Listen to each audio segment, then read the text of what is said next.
Occasion ఏదైనా location ఎక్కడైనా తెలుగువారి వేడుక అంటే ఆలివ్ మిఠాయి ఉండాల్సిందే. అమరావతికి వెళ్ళేటువంటి రహదారుల పైన ఆంధ్రప్రదేశ్ ప్రభుత్వం ఫోకస్ పెట్టింది. ఎందుకంటే గతంలో జరిగిన తప్పిదం మరోసారి గనక పునరావృతం అయితే లేనిపోని సమస్యలు సృష్టించేటువంటి పరిస్థితి వస్తుంది. కాబట్టి పరిష్కార మార్గాలే లక్ష్యంగా ఏపీ సర్కార్ కసరత్తు చేస్తుంది.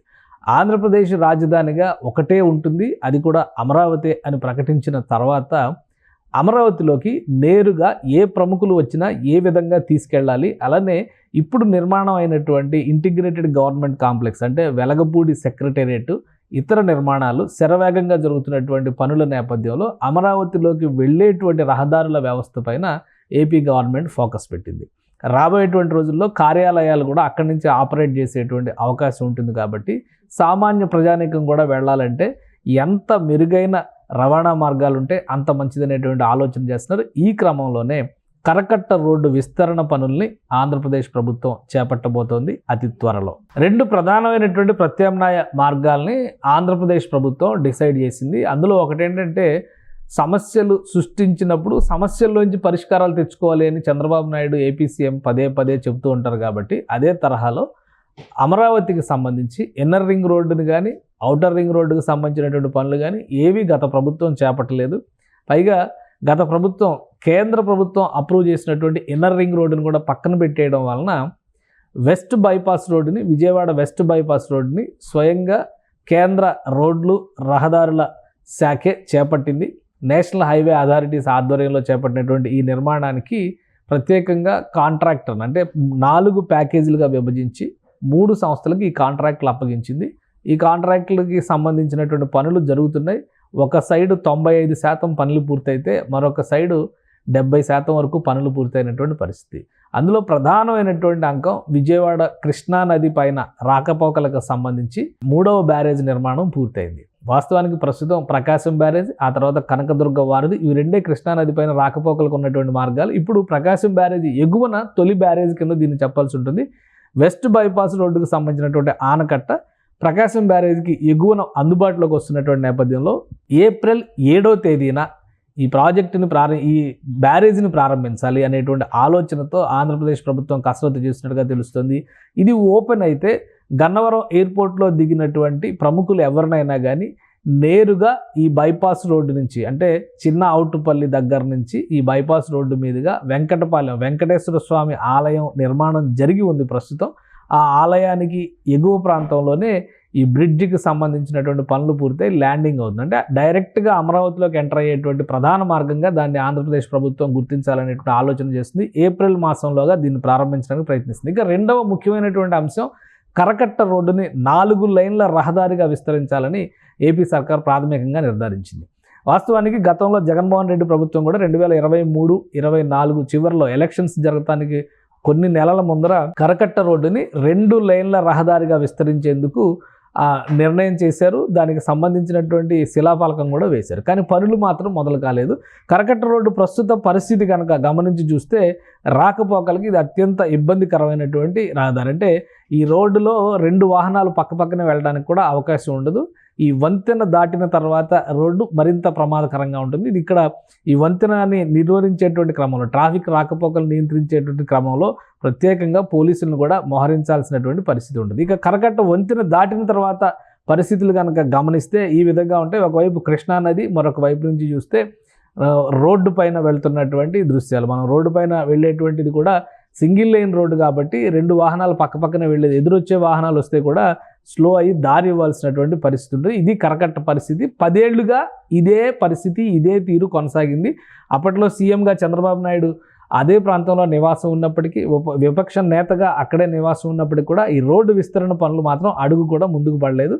దానికి కారణం ప్రధానంగా కేసులు వేసినటువంటి పరిస్థితి. చాలామంది భూసేకరణకు సహకరించినటువంటి పరిస్థితిలో ఉండడం, దానికి కేసులు వేయడం, న్యాయపరమైనటువంటి చిక్కుముడుల నేపథ్యంలో ఈ రోడ్డు విస్తరణ సాధ్యం కాలేదు. ప్రస్తుతం ఉన్నటువంటి పరిస్థితుల్లో పూర్తి స్థాయిలో రోడ్డు విస్తరణకు సంబంధించి కేవలం 10 ఎకరాల భూమి మాత్రమే సేకరించాల్సిన పరిస్థితి ఉందని ఏపీ మున్సిపల్ శాఖ మంత్రి నారాయణ గారు తెలుపుతున్నారు. అదేవిధంగా ఇప్పటికే ఈ ప్రాంతంలో ప్రభుత్వ ఆధీనంలో ఉన్నటువంటి భూములు అదనంగా సేకరించాల్సిన అవసరం లేకుండా నిర్మాణ ప్రక్రియను ఏ విధంగా ముందుకు తీసుకెళ్లాలనేటువంటి అంశం పైన కూడా చర్చలు జరిగినాయి. ఈ నేపథ్యంలో కేవలం 10 ఎకరాల భూముల్ని సేకరిస్తే ఇక్కడ 4 వరుసల రహదారిని నిర్మించి నేరుగా సీడ్ యాక్సిస్ రోడ్డుకి కలిపే విధంగా చర్యలు తీసుకోవచ్చు అనేటువంటి ఒక కన్క్లూజన్కి అధికారులు వచ్చారు. ఈ నేపథ్యంలో రేపు రాబోయేటువంటి రోజుల్లో అంటే ఒక 15 రోజుల్లోనే దీనికి సంబంధించినటువంటి ఫైనల్ డెసిషన్ రాగానే టెండర్ల ప్రక్రియకి వెళ్లాల్సిందిగా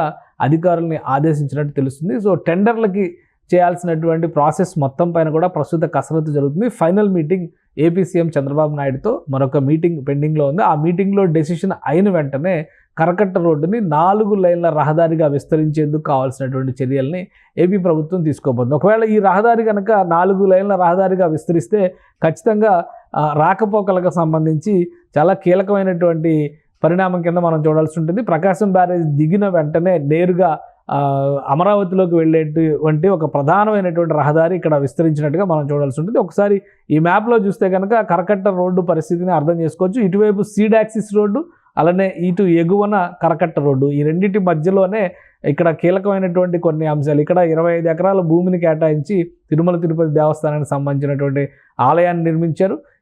ఈ ప్రాంతం దాటిన వెంటనే ఈ ప్రాంతానికి కొంచెం ఎగువనే ఈ కృష్ణా బ్యారేజ్ కూడా అక్కడ కనెక్ట్ అవుతుంది. అమరావతి సీడ్ యాక్సిస్ రోడ్డు పైనుంచి ఫ్లైఓవర్ రూపంలో అక్కడ ల్యాండ్ అవుతుంది. సో ఈ 2 అంశాలని దృష్టిలో ఉంచుకుని రాష్ట్ర ప్రభుత్వం వీలైనంత వేగంగా ప్రస్తుత స్థితి ఇది. ఇక్కడ చూస్తే ఈ నిర్మాణంలో ఉన్నది ఇదంతా కూడా ఆలయానికి సంబంధించిన నిర్మాణం. ఇది సీడ్ యాక్సిస్ రోడ్డు ఇటు పక్కన కనిపిస్తున్నది, దీనికి యువతల పక్కన కనిపిస్తుంది కరకట్ట రోడ్డు.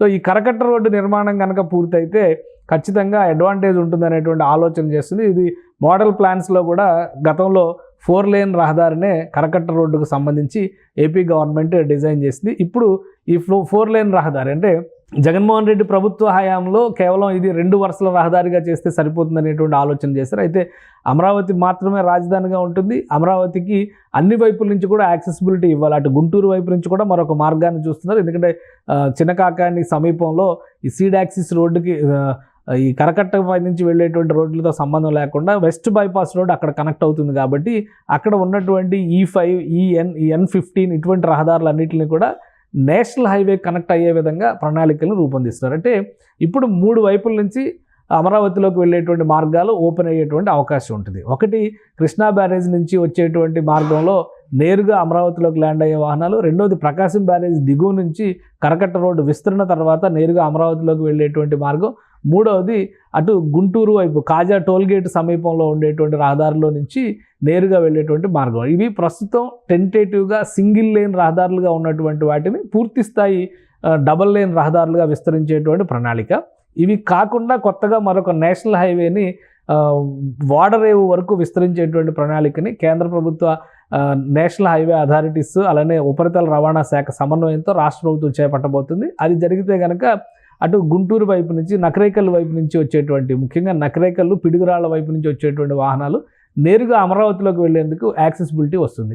అదే రహదారిని రాయలసీమ నుంచి వచ్చేటువంటి మార్గాలకు కూడా అనుసంధానించేటువంటి అవకాశం ఉంది. సో అన్ని వైపుల నుంచి కూడా అమరావతిలోకి ఈజీ యాక్సెస్ ఏ విధంగా ఉండాలి అనేటువంటి అంశం పైన ప్రస్తుతం రాష్ట్ర ప్రభుత్వం ఎక్కువ ఫోకస్ పెట్టింది. ఈ పనులు ప్రారంభమైతే కనుక 1.5 నుంచి 2 ఏళ్లలోపు ఈ రహదారుల సైజును బట్టి, కిలోమీటర్ల పొడవును బట్టి వీలైనంత తొందరగా కంప్లీట్ అవ్వడానికి అవకాశం ఉంటుంది. అప్పుడు అమరావతి నగరానికి ఏ ప్రాంతం నుంచైనా కానీ రాకపోకలు సులువవుతాయి అనేటువంటి ఆలోచన ఏపీ సర్కార్ చేస్తుంది. సో 4 వరుసల రహదారిగా విస్తరించేటువంటి కరకట్ట పనులకు సంబంధించి దాదాపుగా క్లారిటీ వచ్చింది. ఒక 15-20 రోజుల్లో దీనికి సంబంధించినటువంటి టెండర్లు రిలీజ్ చేసినా కానీ ఆశ్చర్యపోవాల్సినటువంటి అవసరం లేదు.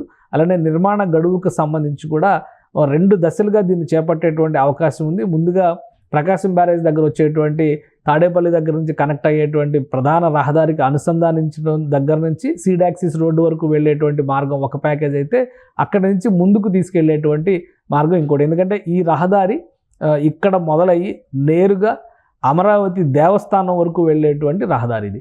సో ఆ మార్గంలో విస్తరించాల్సినటువంటి పరిస్థితుల్లో అక్కడ ఉండేటువంటి అవసరాలను బట్టి ఎంత దూరం వరకు విస్తరించాలి ఈ రహదారిని, ఎంత దూరం వరకు 4 లేన్ రహదారిగా ఉంచాలి, మిగతా చోట్ల డబల్ లేన్ రహదారిగా ఎంతవరకు ఉంచాలనే అంశం పైన కూడా ప్రత్యేక అధ్యయనం చేయాల్సిందిగా ఏపీ సీఎం ఇప్పటికే అధికారులని ఆదేశించారు. కాబట్టి మొదటి విడతగా నిర్మాణం జరగబోయేటువంటి అంశానికి సంబంధించినటువంటి క్లారిటీ మాత్రం 15-20 రోజుల్లో వస్తుంది. దానిపైన టెండర్లు కూడా వీలైనంత వేగంగా రిలీజ్ చేసేందుకు ఏపీ CRDA కసరత్తు చేస్తోంది. సుమన్ టీవీలో మీ పర్సనల్ అండ్ బిజినెస్ ప్రమోషన్స్ కోసం కింది నెంబర్కి కాంటాక్ట్ చేయండి.